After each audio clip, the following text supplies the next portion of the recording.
હાલ રાજ્યમાં બેવડી ઋતુનો અહેસાસ થઈ રહ્યો છે। સવારે અને રાત્રે ઠંડી અનુભવાઈ રહી છે, જ્યારે બપોરે ગરમીનો અનુભવ થઈ રહ્યો છે। ત્યારે અમદાવાદ શહેરમાં પણ બેવડી ઋતુ અનુભવાઈ રહી છે। દિવસે ઊંચું તાપમાન અને રાત્રે ઠંડુગાર થઈ જતા લોકો હાલ બેવડી ઋતુનો અનુભવ કરી રહ્યા છે। ત્યારે શહેરમાં બેવડી ઋતુએ રોગચાળો વધાર્યો છે।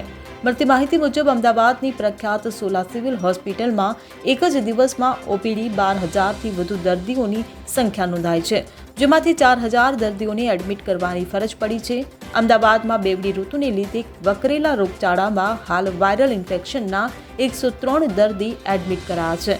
બાળકોની ઓપીડી 100થી વધુ નોંધાઈ છે। અમદાવાદમાં સોલા સિવિલ હોસ્પિટલ ખાતે એક જ દિવસમાં 12,000થી વધુ ઓપીડી અને 4,000 દર્દીઓને એડમિટ કરવાની ફરજ પડતા તંત્ર સજાગ બન્યું છે। સોલા સિવિલ દર્દીઓથી ઉભરાયું હતું। Bureau report CN24 news.